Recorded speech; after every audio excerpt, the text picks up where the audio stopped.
देश की सच्चाई, सच छुपने नहीं देंगे। आदाब, मैं हूं हाफिज गुलाम सरवर और आप देख रहे हैं देश की सच्चाई। ये जनपद है कनॉट पैलेस के पास, इधर सामने जंतर मंतर है और ये बिल्डिंग देखेंगे आप एनडीएमसी की बिल्डिंग है। और ये भीड़ जो आप देख रहे हैं विजुअल में, ये एनडीएमसी के क्षेत्र में जो वेंडर्स हैं, जो स्ट्रीट वेंडर्स हैं, यानी फुटपाथ पर जो लोग आजीविका तलाशने आते हैं, काम करते हैं, दो पैसे कमाकर अपने बच्चों की का पेट पालते हैं, उन लोगों पर लगातार संकट है। और डिपार्टमेंट इस पर कभी कोई पॉलिसी बना नहीं पाई, कोई रोड मैप नहीं बना आज तक कि इनका होगा क्या। इनको अवैध कहा जाता है, इनके सामान छीने जाते हैं, इनका जब्त किया जाता है, चालान बनाया जाता है। आज ये लोग धरने पर हैं, मैं जानने की कोशिश करूंगा। मैम, ये बताइए कि लगातार इतने वर्षों से लोग फुटपाथ पर आजीविका तलाशते हैं, क्या कारण है? सबके लिए कानून बन सकता है, इनके लिए कोई कानून नहीं है क्या? वही तो बात करने आए हैं कि 2014 में कानून बना। 2014 में नासवी ने लड़कर यही जंतर मंतर पे भूख हड़ताल करके कानून बनवाया और वही जंतर मंतर से 10 कदम आगे उस कानून का मजाक उड़ाया जा रहा है।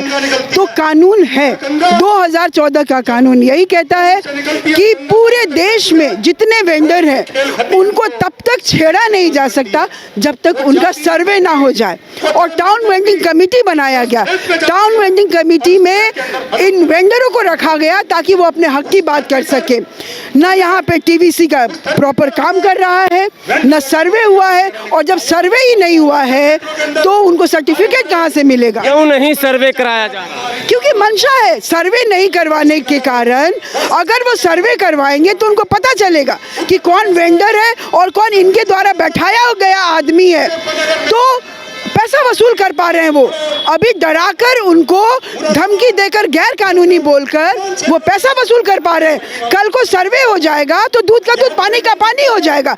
क्योंकि खासकर एनडीएमसी एरिया में, चाहे आप कनॉट प्लेस चले जाइए, चाहे जनपद चले जाइए, चाहे आप सरोजनी नगर चले जाइए, वहाँ पे दुकानदारों का, ट्रेडर्स का, इन दलालों का, ये वर्दी वालों का, उन्होंने खुद अपने लोगों को बैठा के रखा है जिनका पेट उससे नहीं पलता।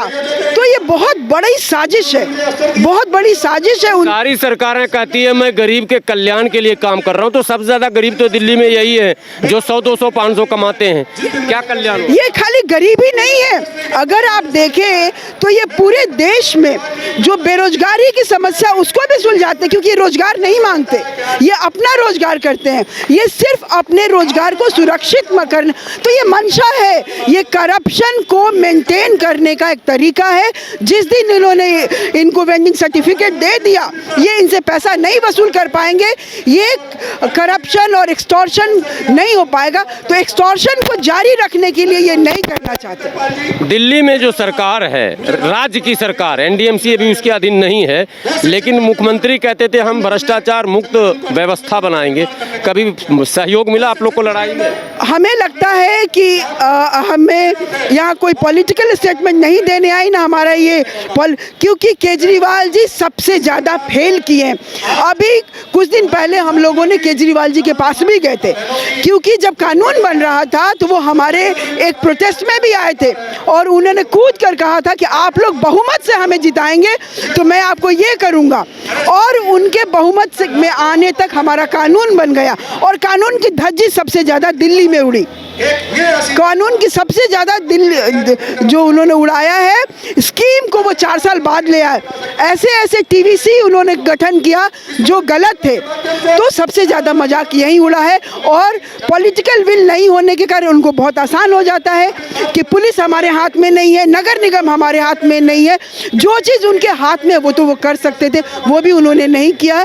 तो कहने का मतलब है कि यहाँ पे रेडी वालों को के खिलाफ सबकी साजिश है, ये आँख की सबकी किरकिरी है और ये हम लोग नहीं होने दे सकते। ये दिल्ली को पेरिस बनाने में बाधक तो नहीं है रेडी पटरी वाले? दिल्ली कभी पेरिस नहीं बन सकती, क्योंकि दिल्ली पेरिस में जो आंखों की खूबसूरती आपको दिखती होगी, लेकिन जो दिल की खूबसूरती है वो दिल्ली जैसी कहीं पे भी नहीं है। क्योंकि वो जब उदाहरण देते हैं, पेरिस का तो नहीं देते, सिंगापुर का और थाईलैंड का, मैं भी वहाँ गई और हमने देखा है, इतनी खूबसूरती वहाँ पे भी नहीं है।